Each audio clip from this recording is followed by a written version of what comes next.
அந்த மாற்றாந்தாயான சித்தி செல்வி அந்த பொண்ணை பண்ண டார்ச்சர் தாங்க முடியாமல் அடி தாங்க முடியாமல் பயத்தில் தற்கொலை பண்ணிக்கிட்டா அப்படிங்க தெரிய வந்திருக்கு மக்கள். 5 பேர் அரெஸ்டடு, 2 பேர் நீக்கியிருக்காங்க. டீச்சர்ஸ் பேர் எலிமினேட்டட். இப்போ அது எலிமினேட் பண்ணதில் ஏதாவது அப்ஜெக்ஷன் இருக்கா இதை தெரிவி. இதான் இவர் கொடுக்கப்பட்டிருக்கிற அல்டிமேட்டான ஒரு சுதந்திரம். எத்தனை வாய்தா வாங்கினாலும் எவ்வளோ வாய்தா செல்வி கேட்டாலும் இவரால் இந்த ப்ரொடெஸ்ட் பெட்டிஷனில் ஒரு சின்ன டாக்குமெண்ட்டு கூட ரிப்ளை கொடுக்க முடியாது அப்படிங்கிறது நேற்று நடந்த சம்பவத்தின் வைத்து நமக்கு ரொம்ப ரொம்ப தெளிவாக தெரியுது மக்களே.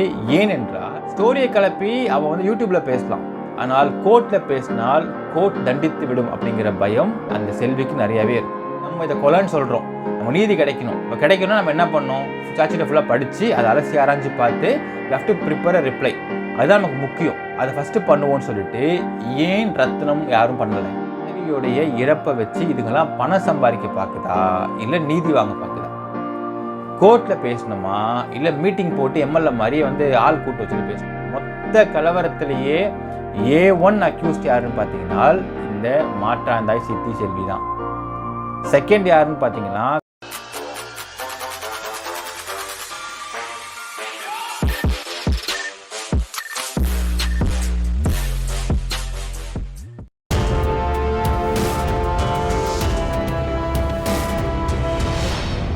அன்பார்ந்த மக்களுக்கு வணக்கம். நான் உங்கள் கார்த்திக் பிள்ளை and welcome to the KTV. Kallakurichi மாவட்டம் ஒரு பிரைவேட் ஸ்கூல் 12th படித்த ஒரு மாணவி மேலே இருந்து குதித்து தற்கொலை பண்ணி கொண்ட ஒரு சம்பவம். இந்த சம்பவத்தின் அடிப்படையில் பார்த்தீங்கன்னா மக்கள், இந்த மாணவி ஏன் தற்கொலை பண்ணா அப்படிங்கிறத ஆராய்ஞ்சு பார்க்குறப்போ அந்த மாற்றாந்தாயான சித்தி செல்வி அந்த பொண்ணை பண்ண டார்ச்சர் தாங்க முடியாமல் அடி தாங்க முடியாமல் பயத்தில் தற்கொலை பண்ணிக்கிட்டா அப்படிங்க தெரிய வந்திருக்கு மக்கள் இந்த இடத்துல. சரி, இப்போ இந்த அடிப்படையில் பார்த்தீங்கன்னா சார்ஜ் ஷீட் போடப்பட்டிருக்கு. சார்ஜ் ஷீட்டில் நீங்கள் ப்ரொடெஸ்ட் பெட்டிஷன் போடலாம் அப்படின்ற அடிப்படையில் தான் இப்போது ஒரு கேஸ் போயிட்டுருக்கு விழுப்புரம் CJM கோர்ட்டில். ஸோ அது நேற்று 22/8/2023 அன்னைக்கு ஹியரிங் வருது. இப்போ இந்த ஹியரிங் நடந்த விஷயம் என்ன அப்படிங்கிறத நம்ம அன்றே சொன்னதை KTVன்னு சொல்லலாம். இதற்கும் வாய்தா தான் வாங்குவார்கள், நம்ம தெளிவாக சொன்னோம். அதே மாதிரி வாய்தா வாங்கியிருக்கிறாங்க. ஸோ கோர்ட்டில் நடந்த விஷயம் என்ன அப்படிங்கிறத பற்றி டீட்டெயிலாக பார்க்கலாம் மக்களே. ஃபஸ்ட் அண்ட் ஃபோர்மோஸ்ட் திங், இந்த ப்ரொடெஸ்ட் பெட்டிஷன் எதுக்கு கேட்குறாங்கன்னா, இந்த கேஸின் அடிப்படையில் 5 பேர் நாங்கள் நீக்கியிருக்கோம். 5 பேரை வந்து நாங்கள் எஃப்ஐஆர் போட்டிருக்கோம். அந்த 5 பேரை 2 பேர் நீக்கப்பட்டிருக்கிறாங்க. 2 டீச்சர்ஸ் வேர் எலிமினேட்டட். இப்போ இந்த டீச்சர்ஸை எலிமினேட் பண்ணதில் உங்களுக்கு அப்ஜெக்ஷன் இருக்கா இல்லையா அதை நீங்கள் தெரிவிங்க அப்படிங்கிறது மட்டும்தான் இந்த ப்ரொடெஸ்ட் பெட்டிஷனுடைய நோக்கமே தவிர, இது வந்து இவங்க சொல்கிற மாதிரி இது கொலை தான், இதில் வந்து ஆதாரம் அதிகமாக இருக்குது, இது அதிகமாக இருக்குதுன்னா நீங்கள் வந்து இன்வெஸ்டிகேஷனில் கொடுத்துருக்கணும், நாட் ஹியர் அப்படின்னு பேசுவாங்க மக்களே. நம்ம இந்த கேஸை சரியாக புரிஞ்சிக்க வேண்டியது இருக்குது. ஏன்னால் இதில் வந்து நிறைய தப்பான தகவல்கள் பரப்பப்பட்டிருக்கு அப்படிங்கிறத இங்கே பார்க்க வேண்டியது இருக்குது. ஏன் ப்ரொடெஸ்ட் பெட்டிஷன் போட சொல்கிறாங்கன்னு பார்த்தீங்கன்னா, செல்வி வந்து இந்த கேஸில் பெட்டிஷனர். இப்போது இந்த கேஸின் அடிப்படையில் இவ கொடுத்த கம்ப்ளைண்ட் அடிப்படையில் பார்த்தால் 5 பேர் வேர் அரெஸ்டட் அண்ட் ரிமாண்டட்.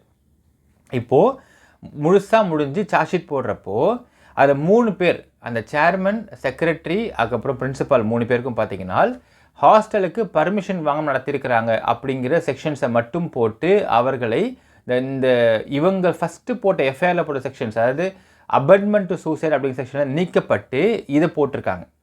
இதற்கு அவங்களுக்கு ப்ரொடெஸ்ட் பெட்டிஷன் போடுறதுக்கு அனுமதிலாம் கிடையாது. ஏன்னா இது வந்து இன்வெஸ்டிகேஷன் ஆஃபீஸருடைய தனிப்பட்ட ஒரு எக்ஸ்க்ளூசிவ் பவர்ஸ்ன்னு சொல்லலாம்.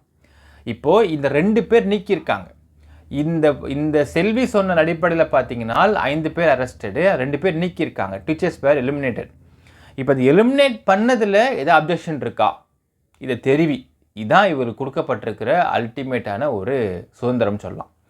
இதில் வந்து இவ வந்து கொலை தான், இல்லை கொலைக்கான ஆதாரம் எவ்வளவோ இருக்குது அவ்வளவோ இருக்குது அதெல்லாம் இவ பேசணும் அப்படின்னால் இதெல்லாம் இன்வெஸ்டிகேஷனில் பேசியிருக்கணும்.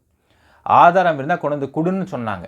பல வாட்டி அவளை வந்து என்கொயரி கூப்பிட்டாங்க, பல வாட்டி சம்மன் சர்வ் பண்ணாங்க. எதுக்குமே போமாட்டேன்னு பயந்து வீட்டில் உட்காந்துக்கிட்டு இருந்து இப்போ வந்து பிரச்சனை பண்ணிக்கிட்டு கோர்ட்டில் பண்ணிகிட்டு இருந்தால் கோர்ட் அதை ஏற்றுக்கொள்ளாது.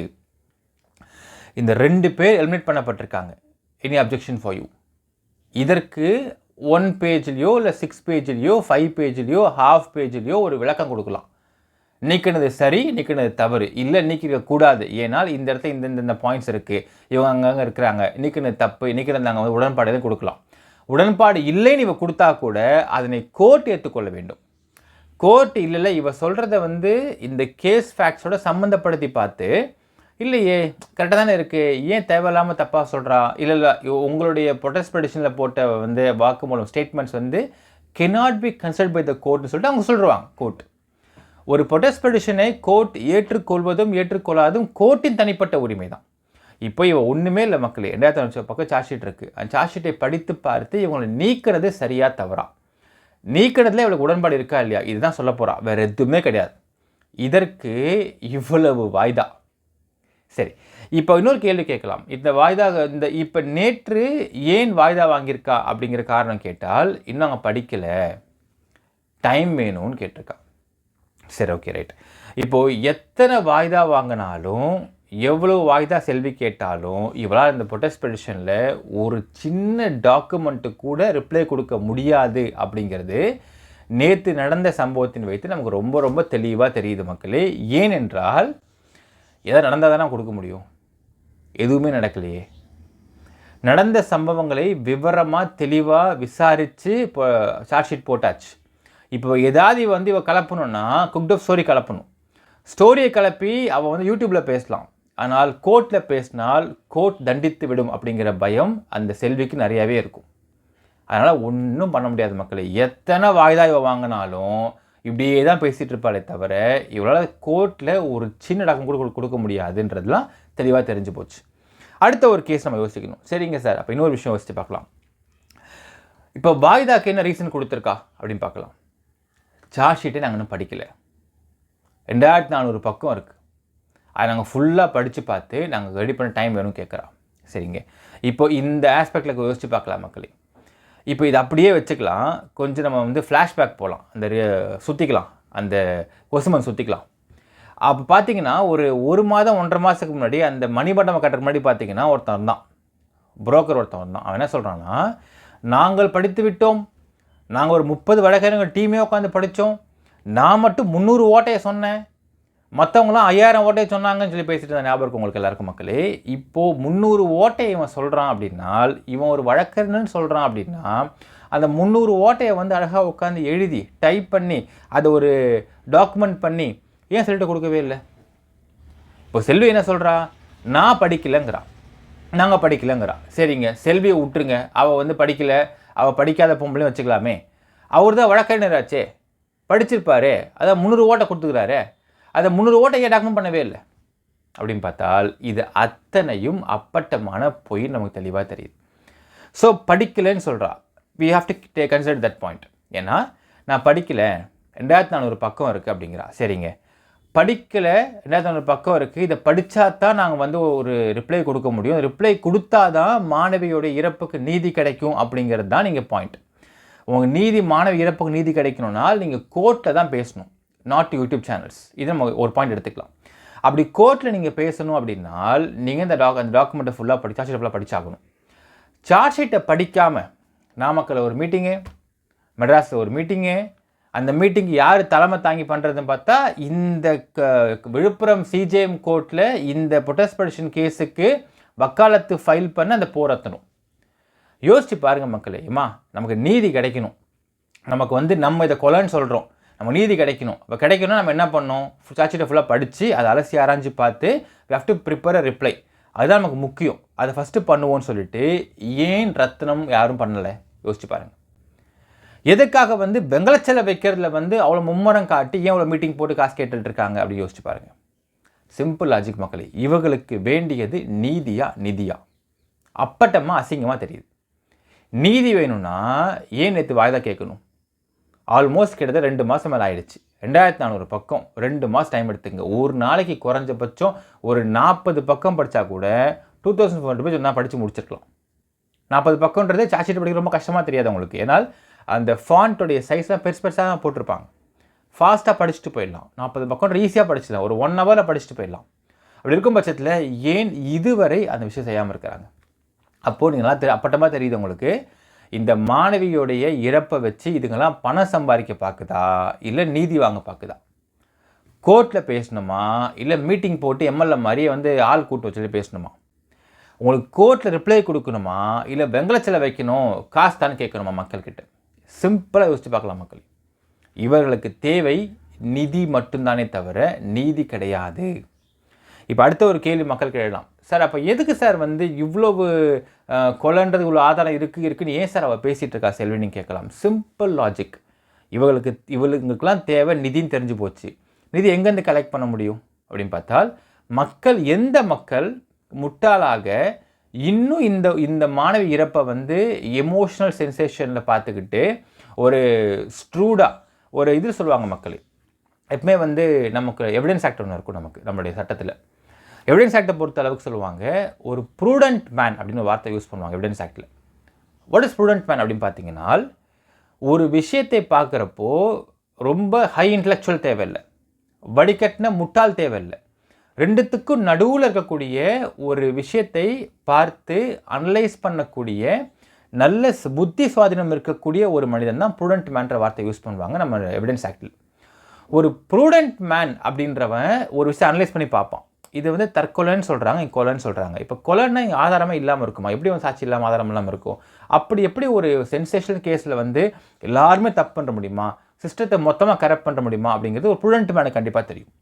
பட் ப்ரூடண்ட் மேனாக இல்லாமல் ரொம்ப அடிமட்டத்தில் யோசிக்க தெரியாமல் சினிமாவை பார்த்து கெட்டு போய் சிஸ்டமே தப்பு, எல்லாருமே தப்பு, எல்லாருமே காசு கரெக்ட் பண்ணப்பட்டுருவாங்க, எல்லாருமே பொய் அப்படின்னு ஒரு முட்டாள்தனமாக நம்பக்கூடிய மக்கள்கிட்ட இருந்து தான் செல்வி மாதிரி ஆட்கள்லாம் காசு வாங்க முடியும், காசை பிடுங்க முடியும்னு சொல்லலாம். இப்போ எதுக்கு இவ வந்து கூவுன்னு கூவிக்கிட்டு இருக்கா சேனலில் பண்ணி பார்த்தீங்கன்னா மக்களே, இந்த மாதிரியான புத்தி சுவாதீனம் கொஞ்சம் குறைந்திருக்கக்கூடிய ஸ்ட்ரூடாக யோசிக்க தெரியாத இருக்க மக்கள் பார்த்திங்கன்னா இன்னமும் எமோஷனல் ஆஸ்பெக்டில் பார்த்துக்கிட்டு எதாவது நடந்திருக்க வாய்ப்பு இருக்குது அப்படின்னு நினைக்கிற மக்கள்கிட்ட இவ பேசி காசை வசூல் பண்ண ட்ரை பண்ணுறது தான் என்னுடைய அல்டிமேட் மோட்டிவ்.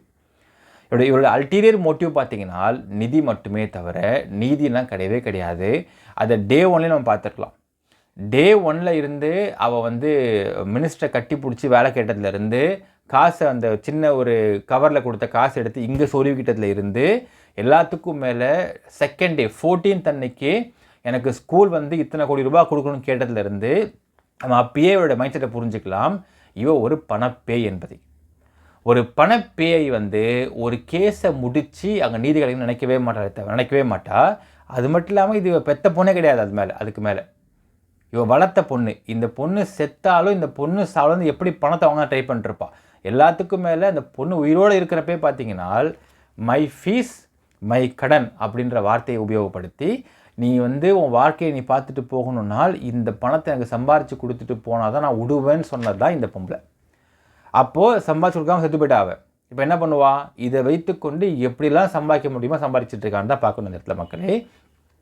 அப்ரப்டாக தெரியுது இவளுக்கு நீதி தேவையில்லை, நிதி மட்டும்தான் தேவை.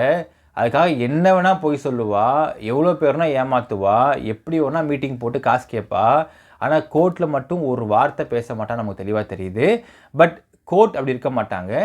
நிறைய விஷயம் சொன்னாங்க, சார் இவ வந்து இந்த டாக்குமெண்ட் கேட்குறான் சொல்கிறாங்க சார்னு. வாய்ப்பே இல்லை ராஜா. ஒரு டாக்குமெண்ட்டை ஒரு பெட்டிஷனர் கேட்டாங்கன்னால் அந்த கோர்ட் ஸ்டேட்டஸில் ஆஸ்ட் ஃபார் தீஸ் டாக்குமெண்ட்ஸ்னு ஒரு வார்த்தை தெளிவாக மென்ஷன் பண்ணுவாங்க. இந்த டாக்குமெண்ட்ஸை கேட்டிருக்காங்கனால் அடுத்த வாய்தா 7 days போட்டுருவாங்க. ஏதாவது டாக்குமெண்ட்டு கோர்ட் கொடுக்கணும் அப்படின்னு நினச்சாங்கனாலும் இல்லை பெட்டிஷனர் கேட்டாலும் அடுத்த 7 days வாய்தா போட்டு அந்த வாய்தாவில் அந்த டாக்குமெண்ட்டை சப்மிட் பண்ணுவாங்க.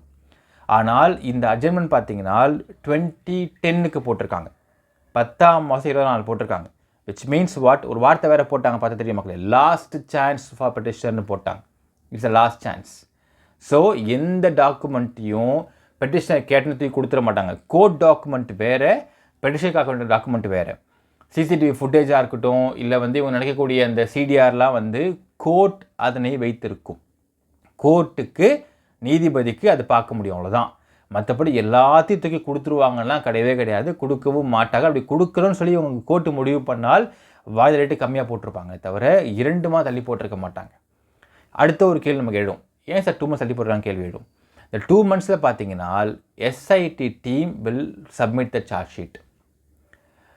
எஸ்ஐடி சார்ஜ் ஷீட் போட்டுனே பார்த்தீங்கன்னா மக்களே, இதில் நிறைய புது நபர்கள், அரெஸ்ட் ஆகாத நபர்கள் மேலே அரெஸ்ட் போடுறதுக்கும் வாய்ப்பு இருக்கிறத நம்ம பார்க்க வேண்டியது இருக்குது. இந்த இடத்துல நமக்கு கிடைச்ச ஒரு தகவல் சொல்லலாம்.